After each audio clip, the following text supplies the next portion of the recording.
Assalamualaikum warahmatullahi wabarakatuh. Perkenalkan, nama saya Dira Utami dengan NIM 201010901016. Saya adalah mahasiswa semester 5 Fakultas Psikologi Universitas Islam Negeri Raden Fatah Palembang.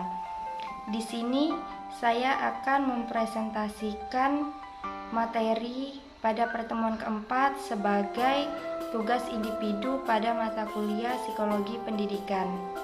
Baiklah, judul dari materi saya pada hari ini adalah pertumbuhan dan perkembangan pada siswa.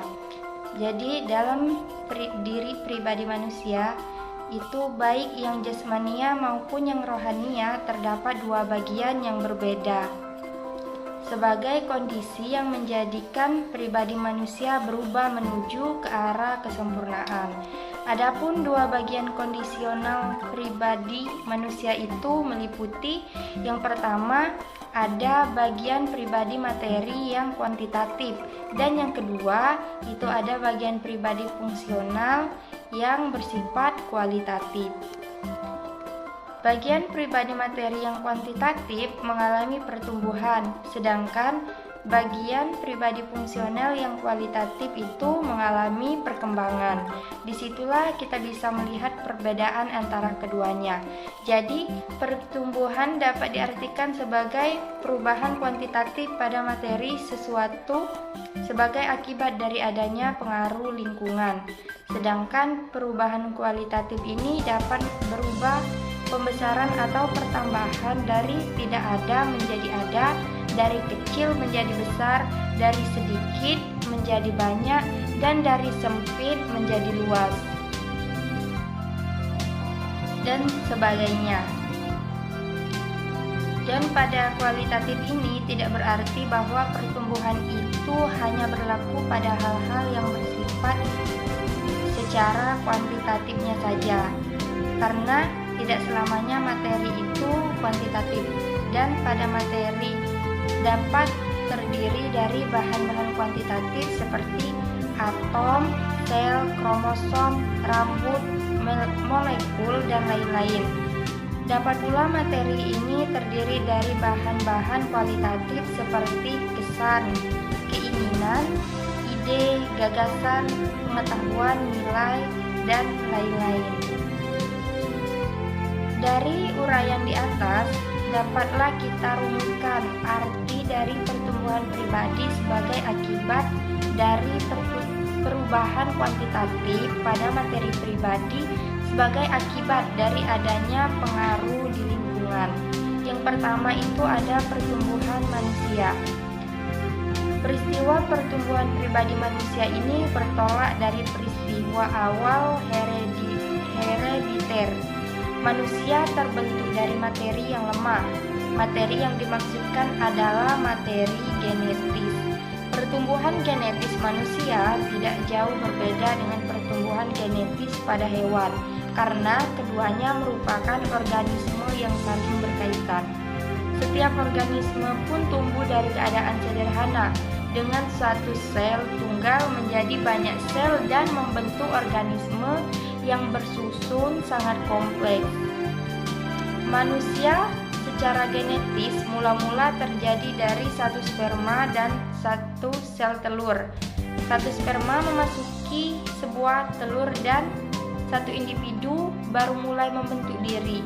Dari kehidupan awal, individu sangat dipengaruhi oleh kondisi ibu, yaitu wanita yang mengandungnya.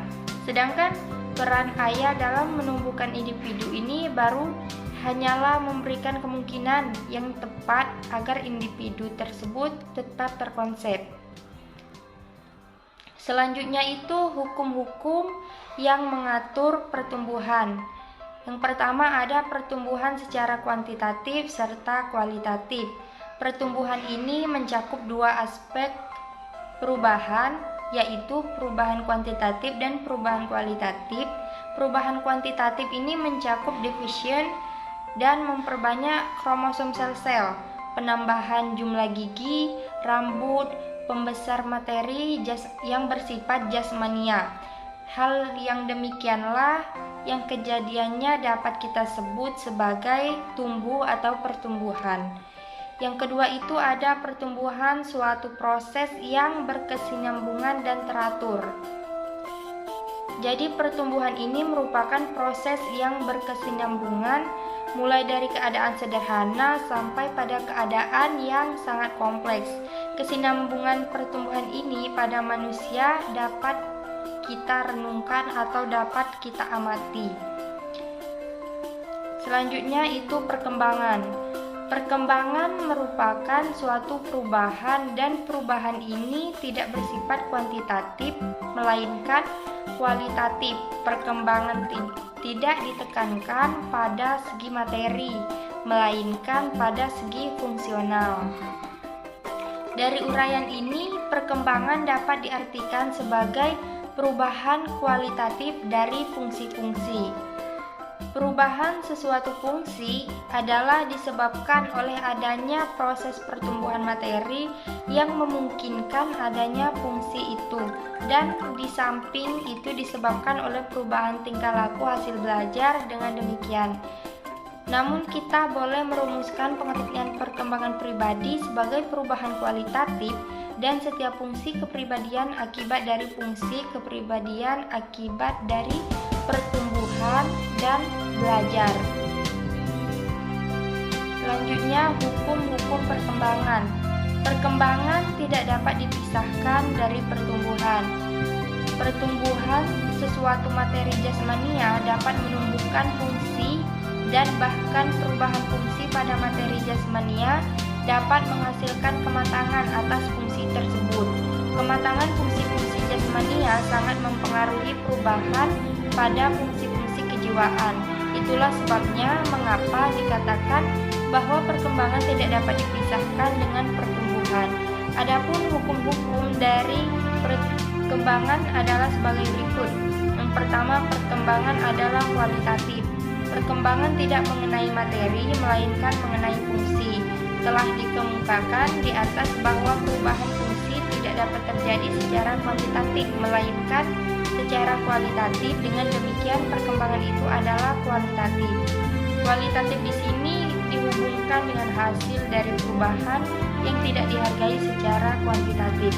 Yang kedua itu perkembangan sangat dipengaruhi oleh proses dan hasil belajar. Dengan belajar, orang memperoleh pengalaman. Pengalaman belajar meliputi aspek-aspek pengetahuan, keterampilan, dan sikap. Belajar merupakan kegiatan yang dinamis. Oleh karena itu, wajarlah bahwa pengetahuan, keterampilan, dan sikap seseorang menjadi berkembang. Perkembangan pengetahuan, keterampilan, dan sikap seseorang ini akan menentukan tingkat kedewasaan seseorang, yang merupakan indikator penting bagi perkembangan orang tersebut, baik secara jasmania maupun secara rohania. Yang ketiga, usia ikut mempengaruhi perkembangan. Jadi, usia ini dapat mempengaruhi perkembangan. Dengan bertambahnya usia, maka pertumbuhan seseorang berlangsung terus menuju kepada tingkat kematangan dan kematangan tertentu pada fungsi-fungsi jasmania. Kematangan fungsi jasmania dapat mempercepat proses perkembangan seseorang, baik pada fungsi jasmania itu sendiri maupun pada fungsi kejiwaan. Pada segi lain, dan bertambahnya usia seseorang menumbuhkan kapasitas pribadi seseorang dalam mengatasi suatu persoalan. Pertumbuhan kapasitas intelektual sangat menentukan perkembangan pada diri seseorang. Yang keempat itu masing-masing individu mempunyai tempo perkembangan yang berbeda-beda. Dalam keadaan normal, perkembangan seseorang berlangsung dalam tempo tertentu dan tidak mesti sama bila dibandingkan dengan tempo perkembangan orang lain. Tempo perkembangan pada seseorang individu cenderung menunjukkan kelangsungan perkembangan secara tetap dari bayi sampai dewasa, demikian juga pada orang lain. Yang kelima, dalam keseluruhan perkembangan setiap individu mengikuti pola umum yang sama. Jadi setiap individu berkembang dengan mengikuti pola umum yang sama karena masing-masing individu memiliki materi, serta fungsi-fungsi yang sama untuk tubuh. Yang keenam, perkembangan dipengaruhi oleh hereditas dalam lingkungan. Jadi faktor hereditas dan lingkungan sama-sama penting bagi perkembangan seorang individu. Hereditas menumbuhkan fungsi-fungsi dan kapasitas, sedangkan pendidikan dan lingkungan mengembangkan fungsi-fungsi dan kapasitas itu. Baik stimuli herediter maupun stimuli lingkungan berinteraksi saling mempengaruhi untuk menimbulkan proses pertumbuhan dan perkembangannya. Kenyataan ini mengharuskan pendidikan melakukan usaha-usaha seperti menciptakan lingkungan belajar yang kondusif, memotivasi kegiatan belajar anak untuk belajar, dan membimbing perkembangan anak ke arah perkembangan yang optimal. Yang ketujuh, perkembangan yang lambat dan dipercepat. Penyakit, tekanan batin, kekecewaan, keputusasaan, dan memasah bodohkan yang diderita oleh individu dapat mengakibatkan keterlambatan individu dalam berkembang. Perkembangan seseorang dikatakan terlambat apabila pribadinya tidak berkembang sesuai dengan pola perkembangannya sendiri secara normal.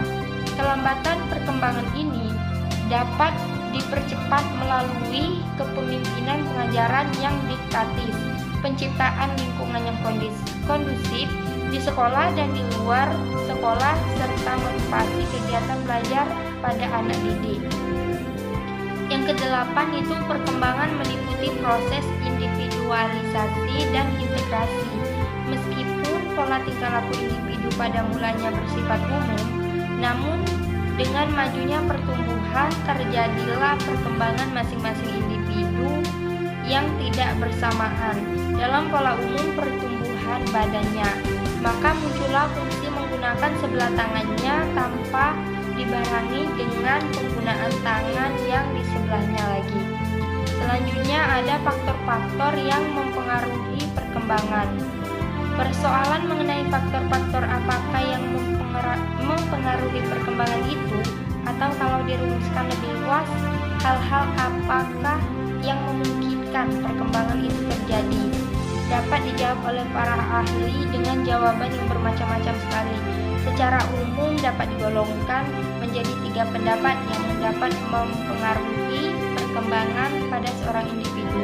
Yang pertama itu pendapat ahli yang mengikuti aliran nativisme, dan yang kedua pendapat ahli yang mengikuti aliran empirisme, dan yang terakhir pendapat ahli yang mengikuti aliran konvergensi.